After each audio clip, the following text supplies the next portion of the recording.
Hey everybody, what's going on? Kobe Head here. So let's get into it. I really just wanted to kind of break down that.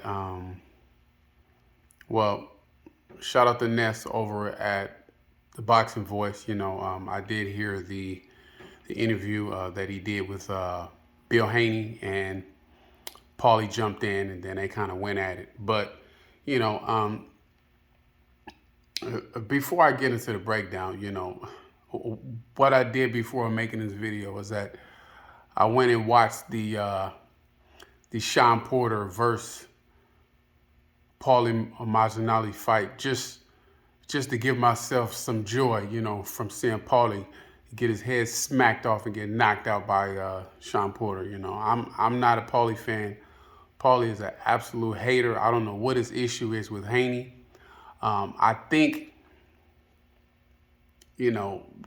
the real axe or the real kind of like bottom line is, Paulie didn't like the comment. Teddy Atlas didn't like the comment either when Haney said that he'll never lose to a white boy. That's really what all this is about, and everybody's sitting around with their fingers crossed, hoping that Lomachenko beats Haney.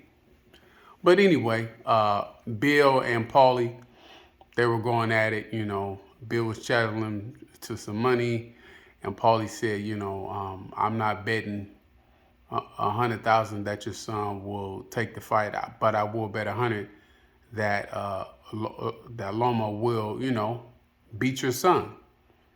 And Bill was saying, let's bet both, because Paulie was saying that, Team Haney was going to duck the Loma fight.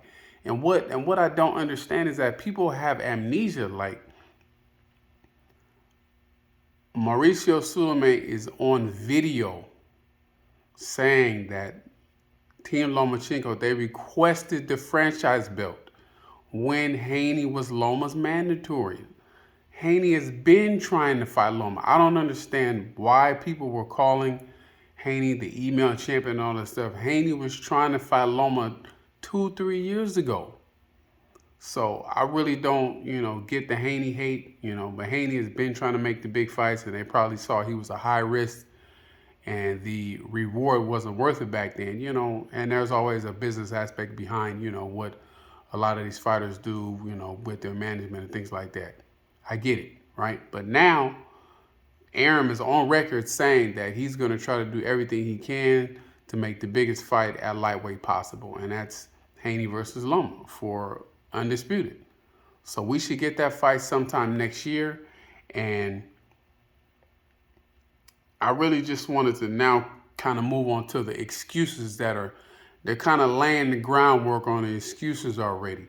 I listened to Teddy Atlas, and Teddy doesn't mince his words. He was stuttering and humming, and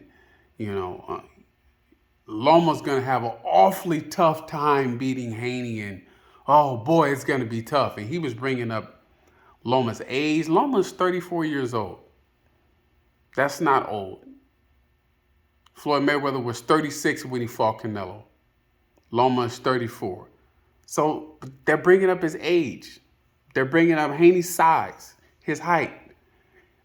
They're bringing up Loma's activity. It's just, it's crazy. It's like, wow. Like, everybody was so hyped on Loma,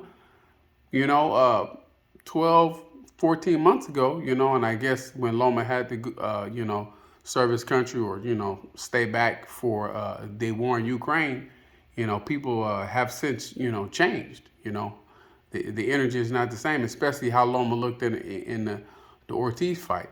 I tell you what, he's not beating Haney.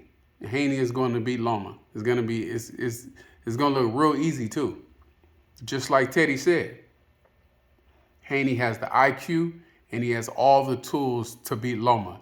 And in my opinion, Haney is the most rangy and athletic fighter at 135 right now. The only other person that could come in that conversation right now is, of course, Shakur, who's not at 135 yet, and a sleeper person that nobody really wants to talk about yet, and that's Gary Antoine Russell, But yeah, I can't wait, until that fight happens so we can start putting a lot of these fantasy fights to bed. And before I forget, what is up with Roy Jones Jr.? I don't. Roy Roy doesn't even speak up for himself on Paulie's show.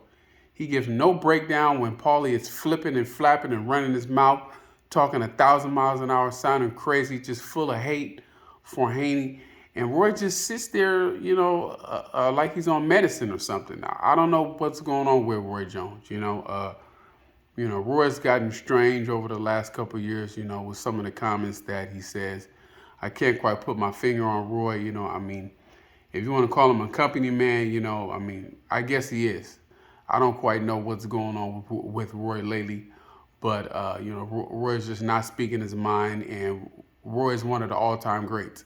So I'm not sure why he feels that he has to do this, or kind of just like concede on certain things because it may not be the popular opinion, But Haney is in his prime. Haney is, going to do everything he can to try to make 135 one more time. I will admit Haney did not look healthy on the scales in the second Kambosos fight. He definitely looked drained. He did say he had a nutritionist, to help him make the weight comfortably. But, Haney definitely looked, very thin. And even in the ring, when he was standing next to Loma, Haney had to be at least 170, 165, So that's why Loma made that comment, is this lightweight? I don't have a Ukrainian accent, but he was terrified, and I know Loma's team is shaking in their boots. Egis, which is their manager, he's Usyk's manager too, He's the one that told Usyk, don't go nowhere near that Deontay Wilder fight. But that's another video coming soon on that. But yeah, the age excuse, I want that to stop. The size excuse, that needs to stop because Nagatani was tall too, and Loma fought him. So, every angle that, the excuses are getting ready to try to come out, we have a specific response, that's just going to combat every excuse, and they need to fight, and best man, is going to win. And, I'm definitely riding with Haney. I got a lot of respect for Bill and Devin. I like the way they operate. I like their cohesion as father and son. And, I feel Bill has done a tremendous job with Haney. Devin, and Devin knows how to handle himself on his own also. So that lets you know that, he's well trained. And of course, bottom line, he's a good fighter. He's a very good fighter. And he's gonna, finish his obligation with Top Rank, signing that crazy deal. And, big things to come for Haney. I think further down that line, we may definitely see Haney versus Teofimo Lopez at 140. But they have some sparring matches in the past, Teo and Haney, and, they have some bad blood, but it's all eyes on 135 right now. I'm going to be doing a 135 division breakdown soon. I'm really excited about that. I'm, definitely doing my research and getting everything together about that division because that's a very hot division. We got, of course, Ryan Anxiety Garcia. We got Tank. We got Loma. We got Haney, Shakur coming up. Of course, Pitbull. A couple of guys to watch. Errol Spence's fighter, the Ghost Frank Martin. And the most slept on, in my opinion, is Gary Antoine Russell. I'm real high on Gary Antoine.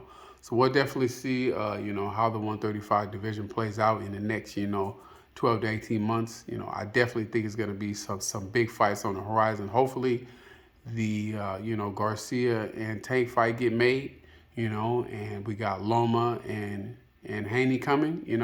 Maybe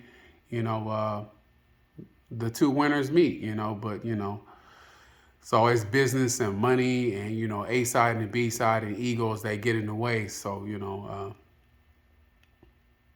I'm not too optimistic about, Tank and Haney fighting. But, I definitely, am happy that Bob Arum is going to make Loma versus Haney. It's going to be a great fight. I think this is going to be a great night for boxing. And Haney's going to win that fight. Unanimous decision, guaranteed. He's going to put all the haters to bed. And a lot of people are going to be upset that night. Teddy already said it, but go check out Teddy's videos. Teddy is pretty much admitting that, Loma's not going to be Haney because, of all his tools and XYZ. And I definitely agree with it, So more to come on the Haney versus Loma as it gets closer, sometime in 23, I think, maybe first quarter, but it's gonna be exciting. That was all I had. You guys have a good one. Cobra Head out.